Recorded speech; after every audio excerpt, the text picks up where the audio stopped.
अच्छा, एक बात बताइए, वो कौन सी टूल्स हैं जिन्हें हम रोज इस्तेमाल करते हैं और जो शायद सबसे ज्यादा पावरफुल हैं? आज हम कुछ ऐसे ही साधारण से दिखने वाले लेकिन बहुत ही जबरदस्त टूल्स के बारे में बात करने वाले हैं। तो चलिए इस दिलचस्प सफर को शुरू करते हैं। तो क्या हो सकते हैं ये? कोई भारी भरकम मशीन या कोई बहुत कॉम्प्लेक्स सॉफ्टवेयर? शायद नहीं। इसका जवाब तो असल में हमारी सोच से भी कहीं ज्यादा पास और आसान है। जी हां, बिल्कुल सही सुना। ये हमारी उंगलियों पर हैं। हम बात कर रहे हैं डिजिटल टेक्स्ट के उन बेसिक टूल्स की जिन पर शायद हमारा ध्यान भी नहीं जाता। लेकिन सच तो ये है कि हमारे हर डिजिटल काम की रीढ़ की हड्डी यही है। सोचिए, कोई भी बड़ी कहानी हो, कोई जरूरी ईमेल हो या फिर एक छोटा सा टेक्स्ट मैसेज, इन सब की शुरुआत कहाँ से होती है? एक ही जगह से। तो चलिए देखते हैं कि कैसे एक आइडिया, एक विचार अपनी डिजिटल जर्नी शुरू करता है।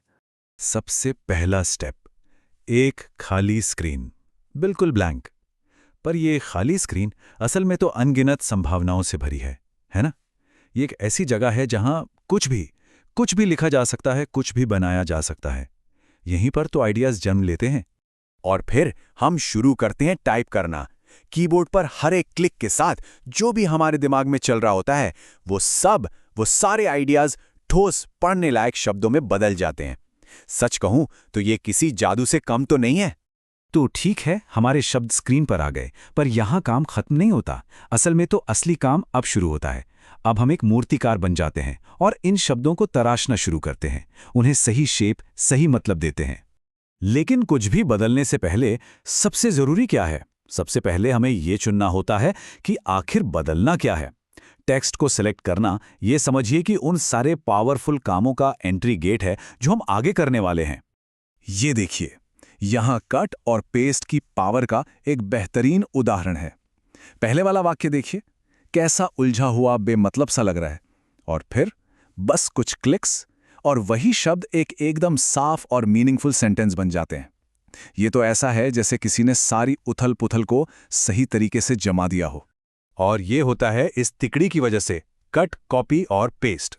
ये डिजिटल टेक्स्ट की दुनिया के सुपरस्टार्स हैं। कट चीजों को एक जगह से दूसरी जगह ले जाने के लिए, कॉपी उनकी नकल बनाने के लिए, और पेस्ट उन्हें एक नई जगह पर एक नई जिंदगी देने के लिए। सोचिए जरा, इनके बिना अपने आइडियाज को फिर से अरेंज करना कितना कितना मुश्किल होता, लगभग नामुमकिन। तो हमने शब्द लिख लिए, उन्हें अरेंज भी कर लिया, पर क्या इतना काफी है? नहीं। अब आता है उन्हें चमकाने का काम, उन्हें और भी बेहतर, और भी असरदार बनाने का। चलिए देखते हैं कि ये कैसे होता है। सबसे पहला हमारा सेफ्टी नेट, स्पेल चेक। ये पक्का करता है कि हमारी छोटी मोटी स्पेलिंग की गलतियां हमारे मैसेज का असर कम ना कर दें। ये एक्यूरेसी की, प्रोफेशनलिज्म की पहली लेयर है। अब जरा इस सेंटेंस को देखिए। रिपोर्ट अच्छी थी, ठीक है, ग्रामर के हिसाब से सही है, कोई गलती नहीं है, पर क्या ये दमदार है? क्या इससे कोई गहरा मतलब निकल रहा है? शायद नहीं। ये बस ओके ओके है।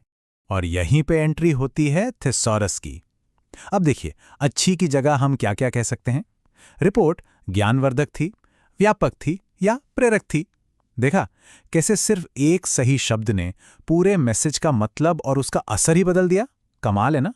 तो जब हम इन सभी छोटे छोटे सिंपल से लगने वाले टूल्स को एक साथ देखते हैं, तब हमें समझ आता है कि ये असल में कितने जरूरी हैं। ये हमारे डिजिटल जीवन की वो अदृश्य शक्ति हैं जो सबको चला रही हैं। तो यहां सबसे जरूरी बात समझने वाली ये है कि ये सिर्फ अलग अलग फंक्शंस नहीं हैं। नहीं, ये एक पूरा सिस्टम है, एक ऐसी प्रणाली है जो हमें एक खाली स्क्रीन से लेकर एक परफेक्ट पावरफुल डॉक्यूमेंट तक का सफर तय कराती है। यही तो हमारे सोचने, कुछ बनाने और बात करने के तरीके को ताकत देती है। और ये हमें एक बहुत ही दिलचस्प सवाल पर लाकर खड़ा कर देता है। जरा सोचिए, जैसे कट, कॉपी और पेस्ट ने हमारी दुनिया को पूरी तरह बदल दिया, वैसे ही अगला ऐसा कौन सा अदृश्य टूल होगा जो इतना कॉमन हो जाएगा कि हम उसके बारे में सोचना तक बंद कर देंगे, लेकिन उसके बिना हमारा काम भी नहीं चलेगा। ये सोचने वाली बात है ना?